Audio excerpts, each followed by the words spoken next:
36ನೇ ಕೀರ್ತನೆ 8ನೇ ವಚನ ಸಹ ನಾವು ನೋಡೋಣ. ನಿನ್ನ ಮಂದಿರದ ಸಮೃದ್ಧಿಯಿಂದ ಅವರನ್ನು ಸಂತೃಪ್ತಿಪಡಿಸುತ್ತಿ. ನಿನ್ನ ಸಂಭ್ರಮ ಮಹಾಪ್ರಭಾವದಲ್ಲಿ ಅವರಿಗೆ ಪಾನ ಮಾಡಿಸುತ್ತಿ. ಆಮೇಲೆ ದೇವರ ವಾಕ್ಯಗಳು, ದೇವರ ನುಡಿಗಳು ನಾವು ನೋಡಿದ್ರೆ ದೇವರ ವಾಕ್ಯ ಚೆನ್ನಾಗಿ ಹೇಳ್ತಿದೆ. ದೇವರ ಮಂದಿರದಲ್ಲಿ ಏನಿದೆ? ಸಮೃದ್ಧಿ ಇದೆ. ಏನಿದೆ ಅಂತೆ? ಸಮೃದ್ಧಿ ಎಲ್ಲೇ ಐತಂತೆ. ಇವತ್ತು ಜನರು ಎದಕ್ಕೆ ಹುಡುಕುತ್ತಾ ಇದ್ದಾರೆ ಅಂದ್ರೆ ಸಮೃದ್ಧಿಗೋಸ್ಕರ ಹುಡುಕ್ತಿದ್ರು, ಹೌದಲ್ವಾ? ಚೆನ್ನಾಗಿರ್ಬೇಕು, ಚೆನ್ನಾಗಿ ಬದುಕಬೇಕು, ಚೆನ್ನಾಗಿ ಬಾಳಬೇಕು, ಚೆನ್ನಾಗಿ ದುಡಿಬೇಕಂತ ಹೇಳಿ ಈ ಲೋಕದಲ್ಲೇ ಪ್ರಯಾಸ ಅಲ್ಲ. ಎದಕ್ಕಪ್ಪ ನಿನಗೆ ಅಂತಂದ್ರೆ ಸಮೃದ್ಧಿ ಇಲ್ಲವ. ಹೇಗಿರ್ಬೇಕು? ಸಮೃದ್ಧಿ ಬೇಕು. ಯಾವ ಕಡಿಮೆ ಇರಬಾರ್ದು, ಆಹಾರ ಕಡಿಮೆ ಇರಬಾರ್ದು, ವಸ್ತ್ರಗಳು ಕಡಿಮೆ ಇರಬಾರ್ದು, ಮನೆಯಲ್ಲಿ ಯಾವುದು ಒಬ್ಬರಿಗಿಂತ ಒಬ್ಬರು ಕಡಿಮೆ ಆಗ್ಬಾರ್ದು ಅಂತ ನಾವು ದುಡಿತಾ ಇದೀವಿ. ಆದ್ರೆ ಸಮೃದ್ಧಿ ನಮಗ್ ಬರ್ತಾ ಇದೆಯಾ ಅಂತ ನಾವು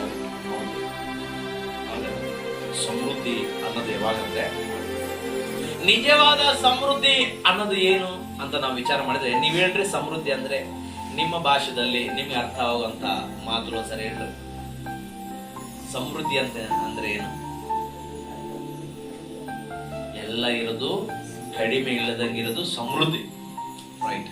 ನೀವ್ ಹೇಳ್ರಿ ಸಮೃದ್ಧಿ. ಸಮೃದ್ಧಿ ಅಂತ ಅಂದ್ರೆ ಏನು? ಹೆಚ್ಚಿಗೆ ಇರೋದೇ ಸಮೃದ್ಧಿ ಅಲ್ಲ. ಆದ್ರೆ ವಾಕ್ಯದಲ್ಲಿ ನಾವು ನೋಡಿದ್ರೆ ನಾವು ತೃಪ್ತರಾಗಿ ಬದುಕುತ್ತೀವಲ್ಲ, ಅದೇ ಸಮೃದ್ಧಿ. ಆಮೇಲೆ ತೃಪ್ತಿ ಇವತ್ತು ಮನುಷ್ಯರಿಗೆ ಇಲ್ಲ. ಅರ್ಥ ಆಗ್ತದ? ಮನುಷ್ಯನಿಗೆ ತೃಪ್ತಿ ಆಗ್ತಾ ಇಲ್ಲ ಲೋಕದಲ್ಲಿ. ವಾಕ್ಯ ಹೇಳೋದು ಮಾತ್ರದಿಂದ ದೇವರ ಮಂದಿರದಲ್ಲಿ ಸಮೃದ್ಧಿ ಇದೆ ಅಂದ್ರೆ ದೇವರ ಮಂದಿರದಲ್ಲಿ ತೃಪ್ತಿ ಇದೆ. ತೃಪ್ತಿ ಇಲ್ಲದ ಜೀವನದಲ್ಲಿ ಇವತ್ತು ಇನ್ನೂ ಬದುಕ್ತಾ ಇದ್ದಾರೆ. ನೋಡ್ರಿ, ಅಂಬಾನಿ ಈತ ದೇಶದಲ್ಲಿ, ನಮ್ಮ ದೇಶದಲ್ಲಿ ಬಹುಧನವಂತನು, ಇಷ್ಟೆಲ್ಲ ಕೋಟಿಗಟ್ಟಲೆ ಐತತ್ತ ಮನೆ ಮಕ್ಕಂಡನ, ಆತ ಕುತ್ಕೊಂಡನ ಇಲ್ಲ. ಬೆಳಿಗ್ಗೆ ಎದ್ದು ದುಡಿಯಕ್ ಸ್ಟಾರ್ಟ್ ಮಾಡ್ತಾನೆ. ತೃಪ್ತಿ ಇಲ್ಲ ಮನುಷ್ಯರಿಗೆ. ಅರ್ಥ ಆಗ್ತದ?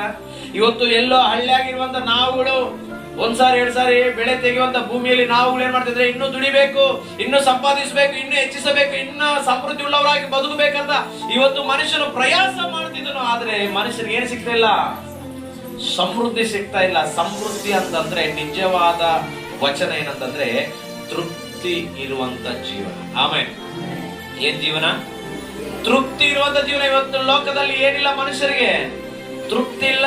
ನೋಡ್ರಿ, ಬೆಳಿಗ್ಗೆ ಬಿರಿಯಾನಿ ತಿಂದ್ರೆ ಮಧ್ಯಾಹ್ನಕ್ಕೆ ಮತ್ತೆ ಸಾಕಂತೀಯ ಅಂತೀವ? ಹೊಟ್ಟೆ ಹಂಗೈತದು. ಬೆಳಿಗ್ಗೆ ತಿಂದ್ರೆ ಮಧ್ಯಾಹ್ನ ಬೇಕಂತತಿ, ಮಧ್ಯಾಹ್ನ ಬೇಕಂದ್ರೆ ರಾತ್ರಿ ಬೇಕೇ ಅಂತತಿ. ಹೌದಲ್ಲ? ಹೌದಲ್ಲ?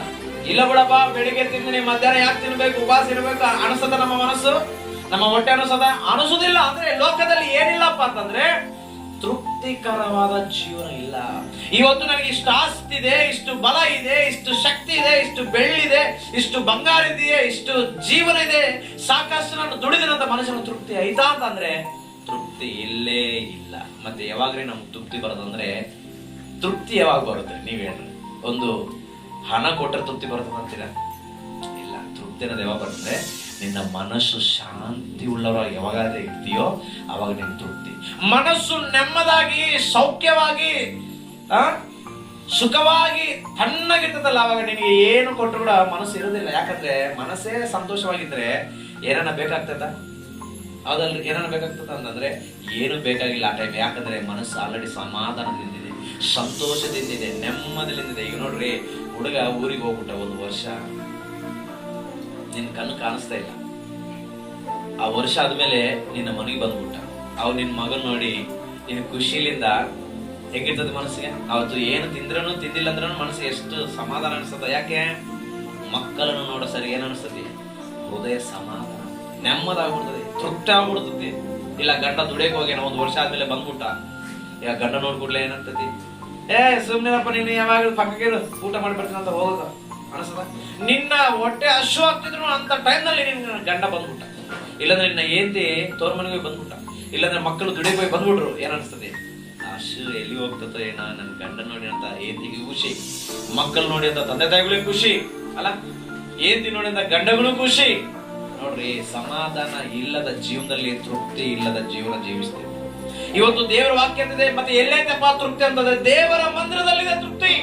ಇಲ್ಲಿ ಬಂದಾಗ ನಿನ್ನ ಆತ್ಮಗೆ ತೃಪ್ತಿ, ಸಮಾಧಾನ, ಶಾಂತಿ ದೇವರು ನಿನ್ನ ಆತ್ಮಕ್ಕೆ ಕೊಟ್ಟಿದಾಗ ನೀನು ಸಮಾಧಾನದಿಂದ ತೃಪ್ತಿಯಿಂದ ಮನೆಗೆ ಹೋಗ್ತೀವಿ. ಆಮೇಲೆ ಹಲ್ಲೆಲೂಯಾ. ಈ ಮನಸ್ಸಿಗೆ ತೃಪ್ತಿ ಇಲ್ಲ ಅಂದ್ರೆ ನೀನು ಏನು ಮಾಡಕ್ ಹೋದ್ರೂ ಕೂಡ ನಿನ್ನ ಜೀವನಕ್ಕೆ ಸಮಾಧಾನ ಸಿಗೋದಿಲ್ಲ, ನೆಮ್ಮದಿ ಸಿಗೋದಿಲ್ಲ. ಅದನ್ನೆಲ್ಲ ಪ್ರಯಾಸ ಮಾಡಿ ದುಡಿ ಮಾಡಿದ್ರು ರಾತ್ರಿಗೆ ಸುಖವಾಗಿ ಮಲಗುತ್ತೀನಂತ ಒಂದು ಆಲೋಚನೆ ಐತೆ ಜನರು ಇಲ್ಲದೆ. ಯಾಕಂದ್ರೆ ಅವರಿಗೆ ಸಮಾಧಾನ ಇಲ್ಲ, ನೆಮ್ಮದಿ ಇಲ್ಲ. ಈ ಸಮಾಧಾನ ಎಲ್ಲಿಂದ ಬರುತ್ತೆ? ಹಣದಿಂದ ಬರುತ್ತಾ, ಇಲ್ಲ ದುಡಿಮೆಯಿಂದ ಬರುತ್ತಾ, ವ್ಯಾಪಾರದಿಂದ ಬರುತ್ತಾ, ಕೆಲಸದಿಂದ ಬರುತ್ತಾ, ಇಲ್ಲ ಒಳ್ಳೆ ಜ್ಞಾನದಿಂದ ಬರುತ್ತಾ ಅಂತಂದ್ರೆ ಯಾವುದಿಂದ ಬರೋದಿಲ್ಲ. ದೇವರ ಕೃಪೆಯಿಂದೇ ಸಮಾಧಾನ ಸಿಗುತ್ತೆ. ಆಮೇಲೆ ಅದಕ್ಕೆ ನಮ್ಮ ಪ್ರಭುವಾದ ಕರ್ತನಾದ ಯೇಸು ಸ್ವಾಮಿ ಏನಾಗಿದ್ದನು? ಸಮಾಧಾನಕ್ಕ ಒಡೆಯನಾಗಿದ್ದಾನೆ, ಸಮಾಧಾನ ಪ್ರಭು ಆಗಿದ್ದಾನೆ. ಆ ಪ್ರಭು ಹತ್ರ ನಾವು ಬಂದಾಗ ನಮ್ಗೆ ಸಮಾಧಾನ ಸಿಗುತ್ತೆ, ಶಾಂತಿ ಸಿಗುತ್ತೆ, ನೆಮ್ಮದಿ ಸಿಗುತ್ತೆ. ಅದಕ್ಕೆ ಅಂತಾನೆ ಮತ್ತೆ ಬಳಸುವಾರ್ದಲ್ಲಿ ಎಲೆ ಕಷ್ಟಪಡುವವರೇ, ಹೊರೆಗೊತ್ತುವವರೇ, ನನ್ನ ಸನ್ನಿಧಿಗೆ ನೀವು ಬಂದಿರಿ, ನಾನು ನಿಮ್ಗೆ ಸಮಾಧಾನ ಕೊಡ್ತೀನಿ, ವಿಶ್ರಾಂತಿ ಕೊಡ್ತೀನಿ, ನೆಮ್ಮದಿ ಕೊಡ್ತೀನಿ. ದೇವ್ರ ಕಡೆಯಿಂದ ನೀವೇನು ಅಂದ್ಕೊಂಡು ಹೋಗ್ತೀರಾ ಅಂತಂದ್ರೆ ಈ ಹಣ, ಈ ಲೋಕದ ಸಂಪಾದನೆಗಳು ಅವು ನಾವು ನಮಗೋಸ್ಕರ ಮಾಡ್ಕೊಂಡಿದ್ದು, ಅವು ನಾವು ಹೋಗಿ ದುಡಿಬೇಕು.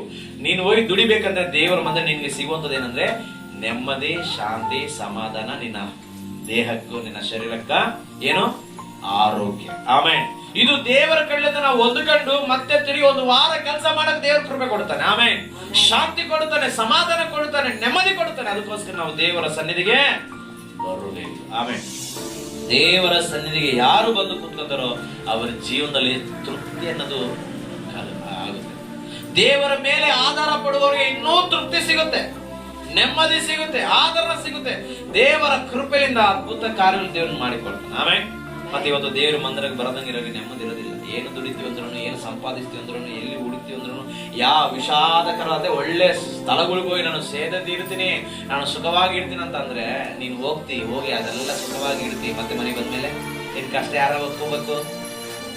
ಯಾರು ಓದ್ಕೋಬೇಕ್ರಿ? ನಿನ್ನ ಬಾಧೆ ಯಾರು ಓದ್ಕೋಬೇಕು? ನಿನ್ನ ಕಷ್ಟ ಸುಖ ಯಾರು ಓದ್ಕೋಬೇಕು? ನಿನ್ನ ಬಾಧೆ, ಕಷ್ಟ, ಸಾಲ, ಸಂಕಟಗಳು ಯಾರು ಓದ್ಕೋಬೇಕು ಅಂತಂದ್ರೆ ನಿನ್ನ ಭಾರ ನೀನೇ ಹೊತ್ಕೋಬೇಕು. ಕರ್ತಂದ್ರೆ ನೀನು ನನ್ನ ಸನ್ನಿಧಿಗೆ ಬಂದು ನಿನ್ನ ಚಿಂತೆ ಭಾರ ನನ್ನ ಮೇಲೆ ಹಾಕು. ಆಮೇಲೆ ನಾನು ನಿನ್ನ ಭಾರದಿಂದ ಬಿಡಿಸುತ್ತೀನಿ. ನಿನ್ನ ಚಿಂತೆ ಯಾವತ್ತು ನಾನು ತೆಗೆದಾಕಿ ನಿನ್ನ ಮನಸ್ಸಿಗೆ ನೆಮ್ಮದಿ ಕೊಡ್ತೀನಿ, ನಿನಗೆ ಆರೋಗ್ಯ ಕೊಡ್ತೀನಿ, ನಿನಗೆ ಸೌಖ್ಯ. ಆಮೇಲೆ